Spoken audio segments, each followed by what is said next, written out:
ये एक ऐसी कहानी है जो हजारों साल पुरानी है लेकिन आज भी बिल्कुल जिंदा है। ये कहानी है आबे ज़मज़म और खाना काबा की, जो ईमान, आजमाइश और एक ऐसे मौजज़े से जुड़ी है जिसने तारीख का रुख ही मोड़ दिया।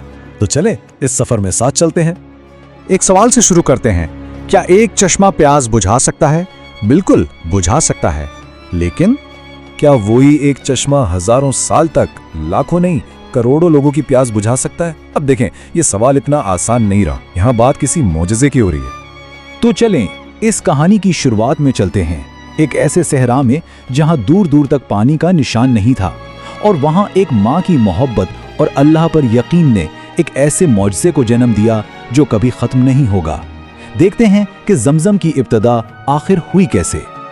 तो इस सब की शुरुआत होती है अल्लाह के एक हुक्म से। हज़रत इब्राहीम अलैहिस्सलाम को हुक्म मिलता है कि वो अपनी बीवी बीबी हाजरा और अपने दूध पीते बेटे इस्माइल को मक्का की इस बेआबो ग्याह वादी में छोड़ आए। सोचें जरा, पानी खत्म हो जाता है और वो नन्हा सा बच्चा प्यास से तड़पने लगता है। एक माँ के लिए इससे बढ़कर बेकरारी क्या हो सकती है? और इसी बेकरारी में बीबी हाजरा पानी की तलाश में दो पहाड़ियों सफ़ा और मरवा के दरमियान दौड़ती हैं। एक बार, दो बार नहीं, पूरे 7 चक्कर लगाती हैं। ये एक माँ की अपने बच्चे की जान बचाने की वो कोशिश थी जिसकी मिसाल नहीं मिलती। और फिर वो लम्हा आता है जब इंसानी कोशिश अपनी इंतहा को पहुंचती है तो कुदरत का करिश्मा शुरू होता है।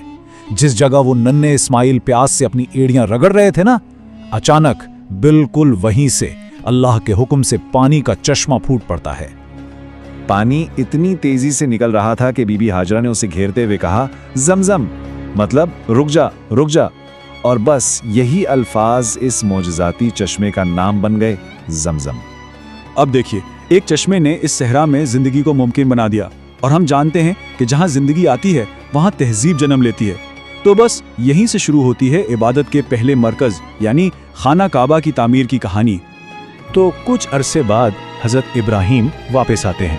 उनके बेटे इस्माइल अब नौजवान हो चुके थे, और फिर अल्लाह का हुक्म आता है कि बाप और बेटा मिलकर इसी जगह पर काबा की बुनियादें उठाएं। ये वो घर था जिसे इंसानियत के लिए पहली इबादतगाह बनना था। और इसकी तामीर के दौरान एक खास पत्थर हिजरे अस्वद, जिसे कहते हैं जन्नत से लाया गया था, उसके एक कोने में नस्ब किया गया।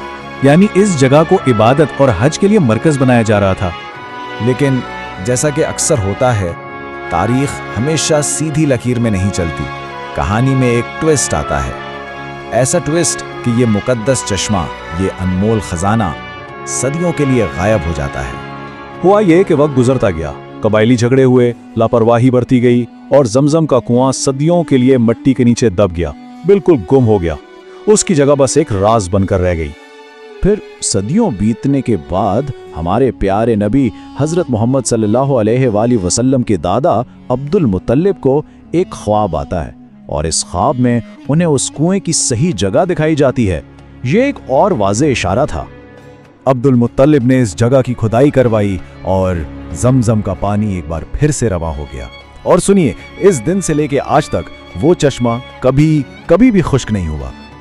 तो ये तो थी ज़मज़म की मौजज़ाती तारीख। लेकिन सवाल ये है कि हजारों साल बाद आज इस कुएं की क्या हकीकत है? चलें अब जरा आज के दौर में चलते हैं और ज़मज़म के कुछ फैक्ट्स और उसकी खुसूसियात देखते हैं। चलें कुछ हैरान कुन फैक्ट्स देखते हैं। सबसे पहले, ज़मज़म का कुआं काबा से सिर्फ और सिर्फ 20 मीटर के फासले पर है। इसकी गहराई तकरीबन 30 मीटर यानी 100 फीट के करीब है। लेकिन जो असल मौजज़ा है ना, वो इसकी कैपेसिटी है। सोचिए, हजारों साल से लाखों लोग इससे पानी ले रहे हैं, लेकिन इसकी सतह कभी कम नहीं हुई। साइंटिफिक एनालिसिस क्या कहता है? वो बताता है कि इस पानी में कैल्शियम और मैग्नीशियम सॉल्ट्स बहुत ज्यादा हैं, और शायद यही वजह है कि इस पानी को सिर्फ प्यास बुझाने वाला नहीं बल्कि भूख मिटाने वाला भी कहा जाता है। कितनी अजीब बात है ना? और ये बात तो कमाल की है।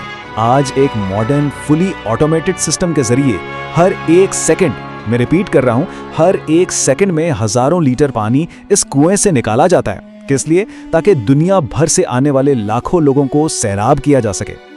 तो ये थी ज़मज़म और काबा की कहानी, एक ऐसी दास्तान जहां ईमान, तारीख और यहां तक कि साइंस सब एक जगह मिल जाते हैं। एक छोटा सा चश्मा जो एक पूरी तहजीब का मरकज बन गया।